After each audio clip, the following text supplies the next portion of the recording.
کچھ لوگ کہتے ہیں جہیز لینا لعنت نہیں ہے، اور آپ صلی اللہ علیہ وسلم نے اپنی بیٹی کو جہیز دیا تھا، آپ صلی اللہ علیہ وسلم نے اپنی بیٹی کو جہیز نہیں دیا تھا، حضرت علی سے نے پیسے دیے تھے۔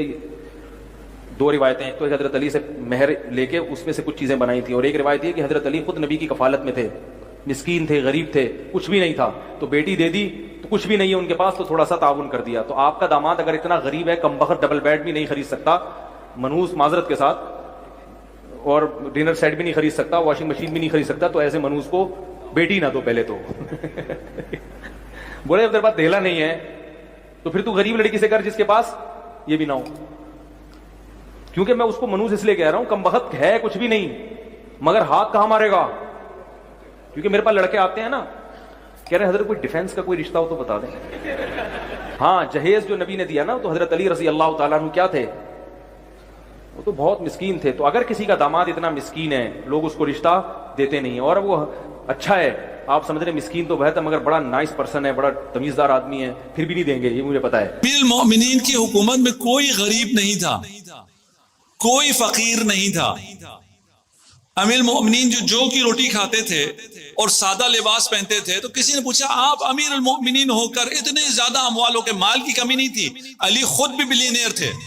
یہ اگر آپ کو پتہ نہیں کسی نے بتایا نہیں بتایا، 25 سال جو گوشہ نشینی ہے اس میں علی نے اتنا بزنس کیا کہ علی بلینئر تھے، ملینئر نہیں، بلینئر تھے، اپنے اوپر خرچ نہیں کرتے تھے۔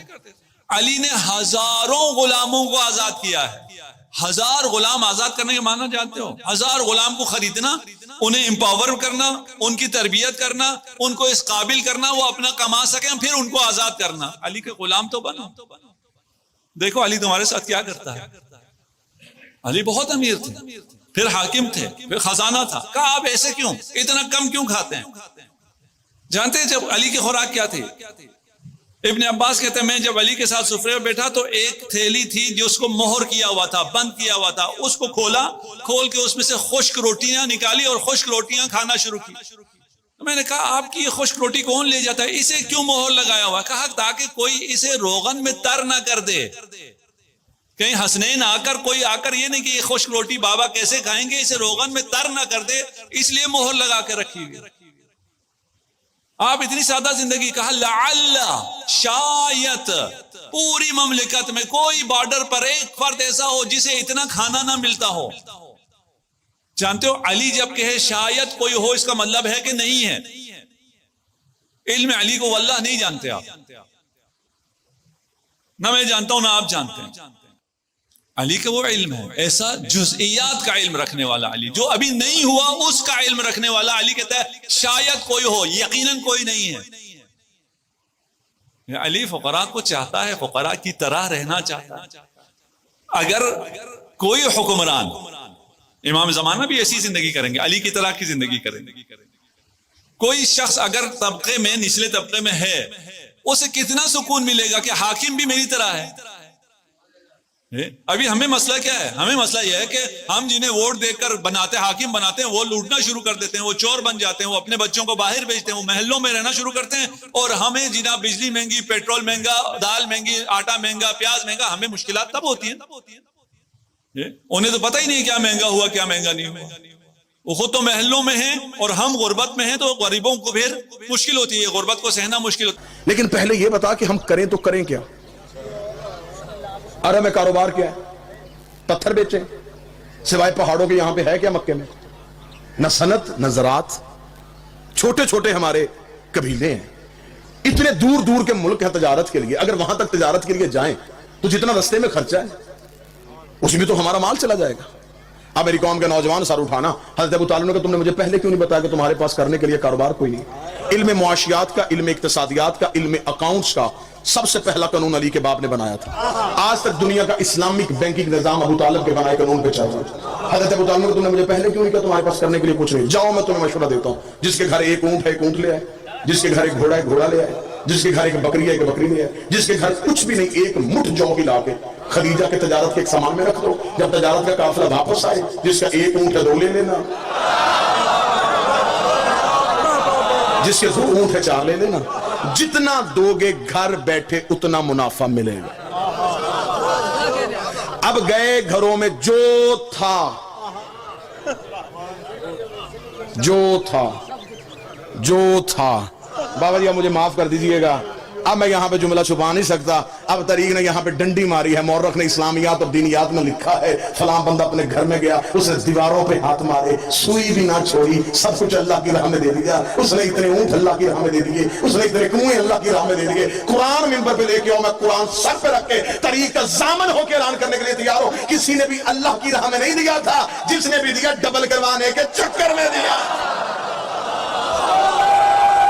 दुगना करवाने के चक्कर।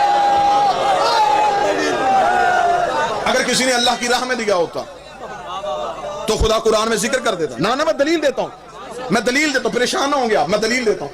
अगर कोई अल्लाह की राह में देता, खुदा कुरान में आयत भेजता, जिन्होंने दिया उनकी रोटियों का भी है,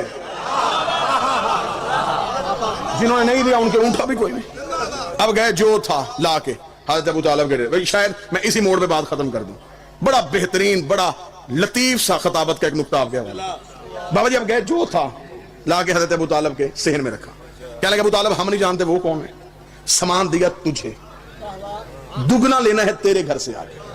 हज़रत अबू तालिब का सामान यहां रखो, चले जाओ, जब तजारत का काफिला वापस आए उधर नहीं जाना, इधर आना, मैं तुम्हें यह माल दुगना कर दूंगा।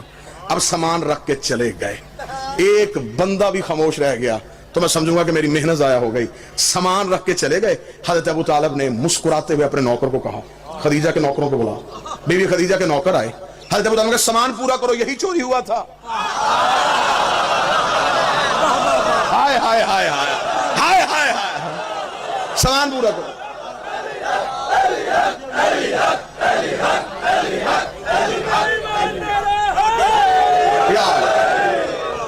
सामान पूरा करो। बाबा मुश्ताक शाह जी, तारीख इस्लाम की ये पहली रिकवरी है जो पूरी हुई है। चोर अपने हाथों से सामान मालिक के घर छोड़ के चले गए। बीबी खदीजा के नौकर परेशान हो गए, उन्होंने कहा कल अभी हमने शिकायत की है, आज सामान मिल गया, ये कहां से मिला है, ये कहां से आया? हज़रत अबू तालिब ने कहा, अब सुनिए, अगर लफ्ज ही होते हैं खताबत में, हमारे पास ना सुर है, ना ताल है, ना सोजी है, ना किताबें, हम मस्कीनों के पास लफ्ज ही होते हैं, लफ्ज ही आपने तोलने होते हैं।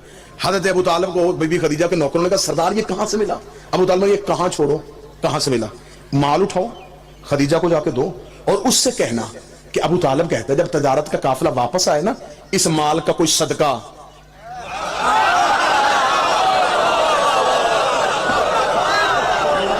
इसका कोई सदका इन्हें दे दे। अभी इस्लाम नहीं आया, इस्लाम की जमीन जरखेज हो गए, जो बंदे चुप करके बैठे हैं। मैं किताब का हवाला था, सही बुखारी में लिखा है कि जब गज़वा खैबर के बाद, जब खैबर के बाद मुसलमानों का माल मदीने में आया, सही बुखारी में लिखा कि उस दिन मदीने की गलियों में मुसलमानों के बच्चे सोने की डलियों से घेर रहे थे। उस दिन मुसलमान दुकानों पे जाके अपने पुराने खाते खुलवा के अपने कर्जे वापस कर रहे थे।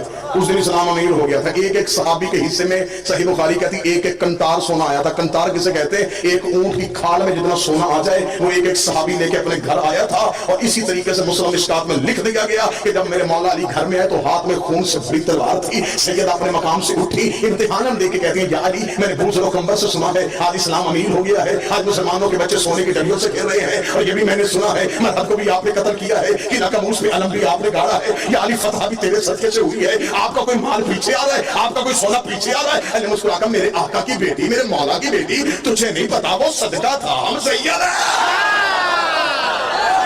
वो सदका था, हम सैयद है।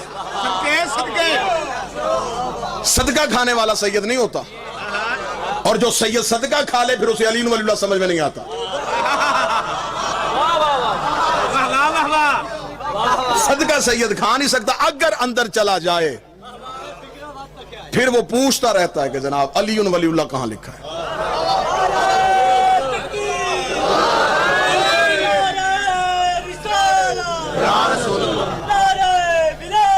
अली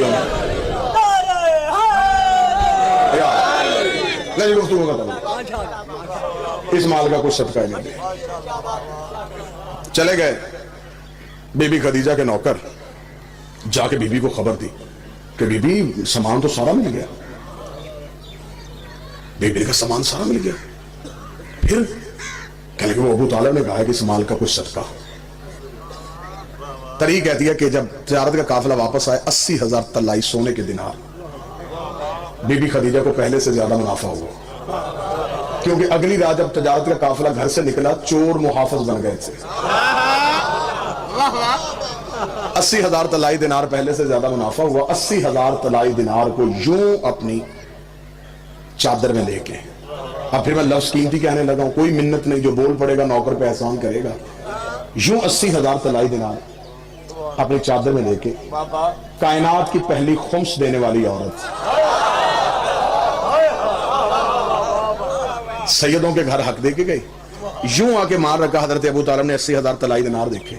दौर कौन था जब लोग एक वक्त की रोटी को तरसते थे। हजरत अबू तालिब ने कहा, खदीजा ये क्या? फरमाया, ये सब कुछ आपकी जहानत की वजह से हुआ है, ये आपका हिस्सा है, मैं आपको देने आई। हजरत अबू तालिब मुस्कुरा के कहा, खदीजा तुझे नहीं किसी ने बताया कि हम उजरत लेके एहसान नहीं करते? उसने अगर आप उजरत लेके एहसान नहीं करते फिर हम भी शर्मिंदगी की जिंदगी नहीं जीते। एहसान किया कुछ रखें, अबू तालिब रखते नहीं थे, खदीजा उठाती नहीं